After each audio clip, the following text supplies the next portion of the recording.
Приветствую вас на канале Раисы Греченко, дача, сад, огород, цветы. У нас уже 3 дня этот холодный циклон, ночью 11, 10 плюс, конечно, с плюсом. Вот, и осадки. И что? Вот зеленые красивые лилии становятся вот такими бледненькими. Здесь их, с ними отдельно не будешь играться. Придется их спасать, потому что при таких условиях очень хорошо развиваются корневые гнили. Зато здесь, у веранды, где нет возможности сверху литься дождю, я перенесла вот этих вазонах свои лилии. Они у меня уже цветут давно. Я вам показывала, рассказывала о своем опыте. Сделаю сносочку о своем опыте посадки, поздней посадки в конце ноября месяца. Получила при распродаже вот эти лилии, вот что цветет, уже завершает цветение. Есть еще один, правда, сорт. Вот они еще не цветут.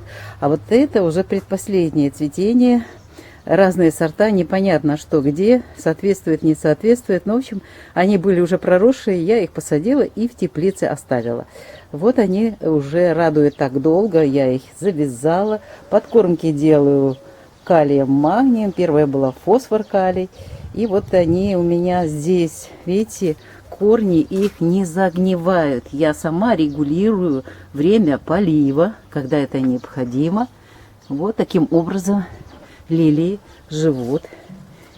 И можно регулировать вот эти все вопросы, которые у нас дальше будут с природой, с климатом, вернее, усугубляться.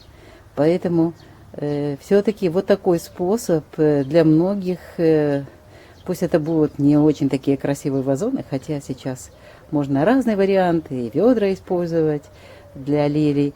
Я хочу что сказать. Мне написали, когда я показывала, что у меня получилось, как я пересадила их в вазоны, мне написали, что вот, покажите, они не будут у вас цвести и не будет у вас красоты.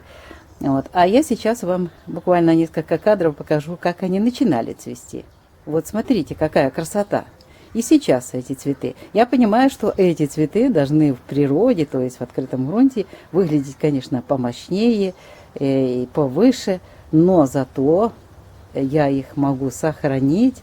И, конечно, уже имея первый опыт выращивания в таких вот вазонах красивых, цветочных, я буду уже сорта, которые цветут в одно время, соединять, уже знать, собирать эти луковицы и заранее вот эти композиции делать.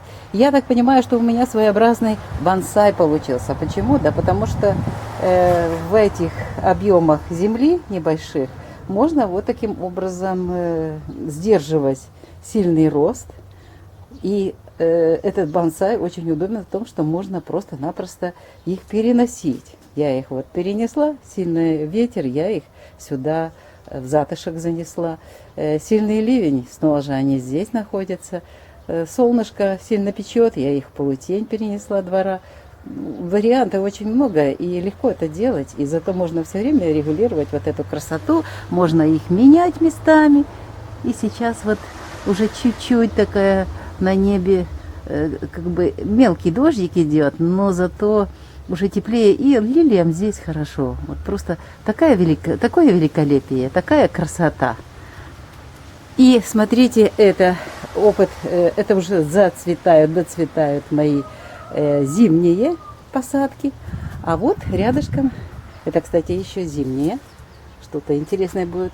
А вот это уже я посадила весеннее, тоже была распродажа.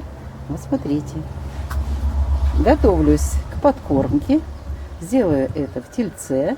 Следующая подкормка будет магний и калий. Это обязательно для того, чтобы красиво цвели наши лилии. Вообще любые цветы очень любят именно эти элементы питания. Вот готовятся к цветению. И снова же, смотрите, у меня здесь не пересушен грунт. Они зеленые, они красивые, они здоровые. Да, кстати, очень легко регулировать даже работу с вредителями. Легко обработать в одном месте, вазончик, обработала их с Карадаем. Вот, но заметила, что вот здесь, когда во дворе у меня, сюда почему-то эти вредители не прилетают. Это очень хорошо. Видимо, они выбирают места, где затышек, и там можно свое потомство оставить.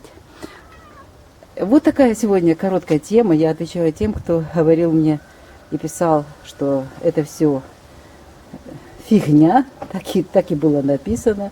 Не могут лилии выращиваться в таких условиях, нужно много земли. Я теперь понимаю, видите, один сорт вот здесь. Конечно, расцветка разная, но из одного вида. Да, кстати, производителям, производители, наверное, правильно пишут, а вот те, кто продает, должны заниматься серьезно и рассказом, что за лилии они продают и какие особенности у этих лилий. А мы путем опыта сейчас определяем. Эти высокорослые, эти низкорослые, это среднерослые. И далее буду таким же образом высаживать, потому что будет продолжаться вот это время похолоданий, мини-ледникового периода. Оно только начинается, а хочется, чтобы было всегда красиво. Вот так, очень красиво радует нас вот этот цветок. Выходишь на улицу и радуешься вот этой великолепной красоте, которую дарят нам лилии в этих цветочных вазонах. Ну что ж, мы короткое такое видео, позитивное, при этой погоде дарим вам хорошего настроения, всего самого доброго, удачи и, наконец-то, хорошей погоды. До новых встреч!